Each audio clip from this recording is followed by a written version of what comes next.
Oh, okay. Because I get into Hey, those now this too. is a Oh, Croyle that's right, house. you're This all is- together. yeah. This is the Croyle house. I mean, it's the Biddle Yeah. house because the Now, Biddles she'll tell you donated why. it.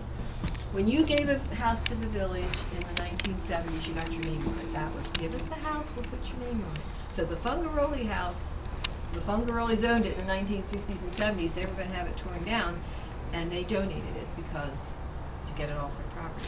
I don't think there were any Fungarolis out here in the 1700s. So this is the Biddle house because Harry and Marie Biddle owned that farm last.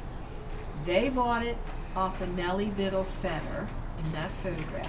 And actually, I think Marie's parents, actually bought it, and probably for Harry and Marie. I know this is confusing. But anyway, let's go back to those two. That was late 1800s, early 1900s.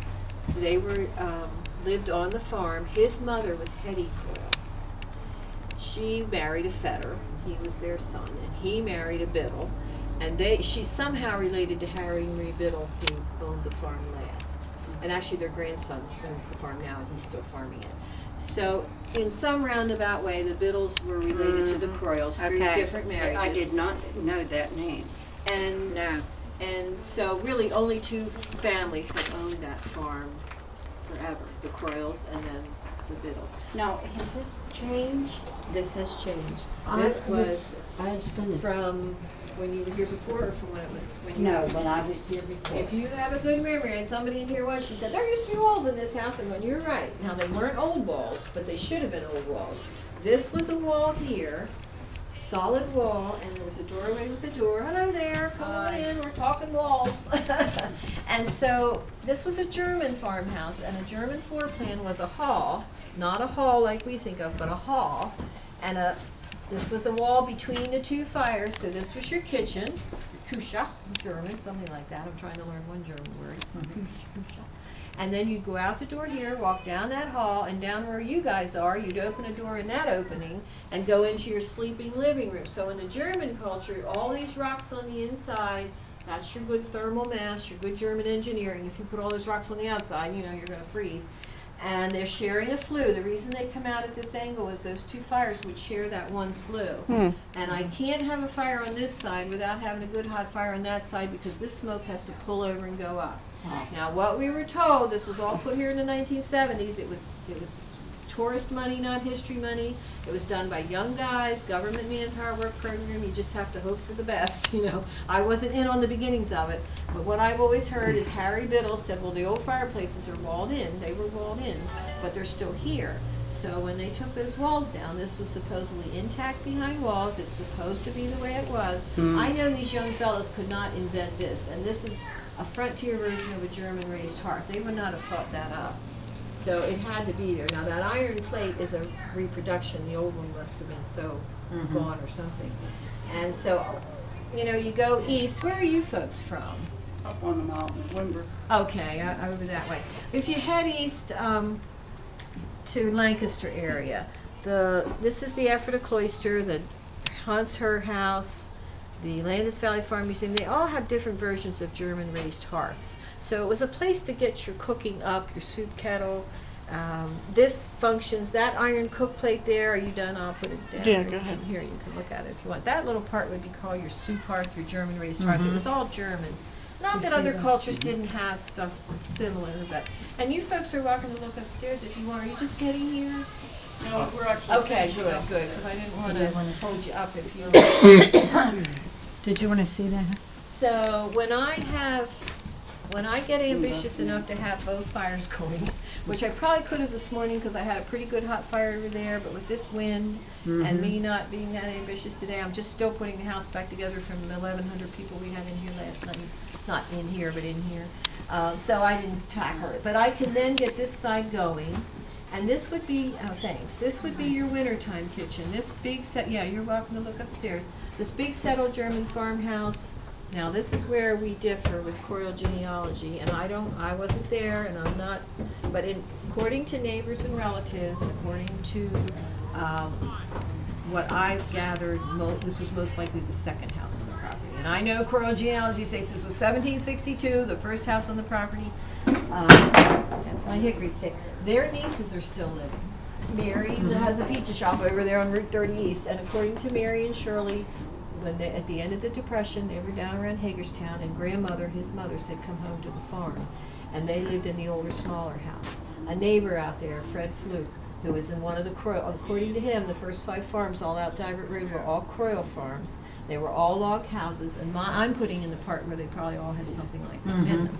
They came from that the part that's southwestern Germany today. These raised hearths persisted there. And if you go back far enough, you end up in Roman times. It gets rather. You try to look something up before you know it, you're back in Roman I times. know. So according to Fred, who lives in one of the other Croyle farms with no original house, he said, well, the foundation for the little house was down here, the original house.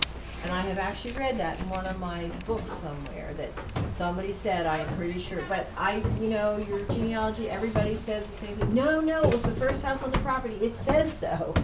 It could be, I don't know. I know he was about 19 and he had one child, and it's not likely he built this great big house first, but I don't know. So even it doesn't really matter. I'd say either way it's old. So, that's kind of what I know.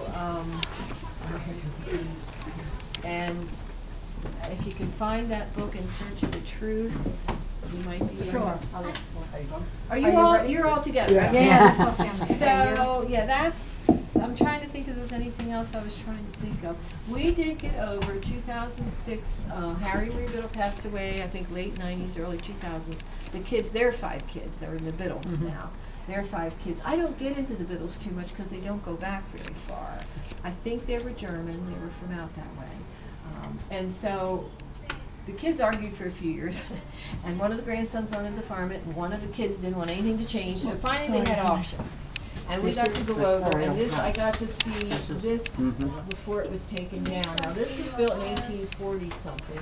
No, So is that this house? Yeah, the good No, one. this is this house. Okay. This was, little steps went up the outside. It was living quarters upstairs with plastered walls, a little chair rail, a little fireplace, some of the plaster falling down, a little upstairs front of loft thing. Not maybe a loft, but you went up these little steps.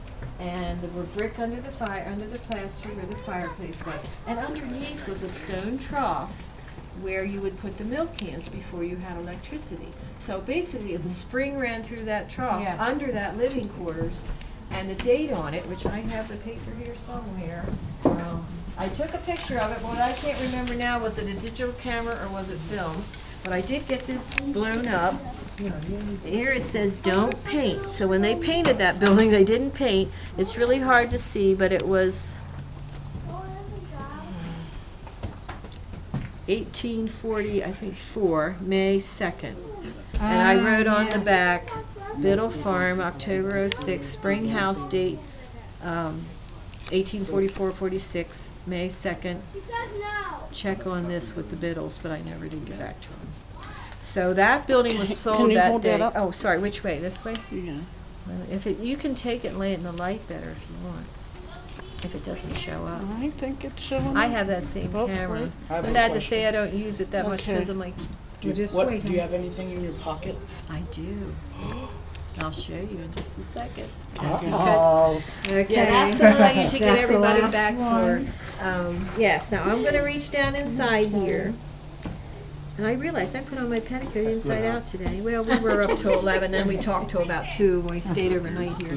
No sewn-in pocket. It's like an original fanny pack. If anybody remembers fanny packs, they're old-fashioned, but I still have mine. And so Lucy Lockett lost her pocket. Kitty Fisher found it. Not a penny was there in it, just a ribbon around it. So if it came untied, you would lose it. And let's see what's in it. I've got a Get that. timepiece Yeah, pocket. and a comb. Oh, and a comb too. Missing a few teeth, but it's still serviceable. And one more thing. I don't know how I can lose things in here. I know it's in here. Here it is. They often had 2 pockets, one on each side. Thimble. You'd have a pair of pockets. I'd be more well balanced that way. You don't even know what a thimble is. Yes, I do. You put it over your finger when you're sewing it. That's You. correct. Ask me what's in my pocket. Yeah, you What's have it in on your that pocket? fold. 222 bullets. Where did you get those? From the rifle shop. No. They were in my luggage. They fell out and under my bed. Oh, I was gonna say, We do have World War II that comes in here and does their thing in November and February. It's not open to the public. And of course, they have all their empty cartridges that they're supposed to pick up, and they still find them. They used to be all brass, and here we try to get them all up because this day and age, you know, everybody has a heart attack, and we don't want the kids having them. Yeah. So I thought, oh no, not No, that. But I good. found them this morning in my hotel room. Oh wow. Okay, honey, anything okay, else? anything else? Oh, Any Thank you so questions? very so a much. watch, thimble, and a comb. Yes. Did you try it? Well, you thank so you much. very much for the Did you use information. brown wool? Yeah. But just the second he lost it. Well, you did miss them. The second I came out. Gonna brush it a little bit. Thank you Thank very You're much. welcome. Yeah, that might help a little bit. And I'm not an expert on this, but we're all trying to figure this stuff Yeah. out. Thank you.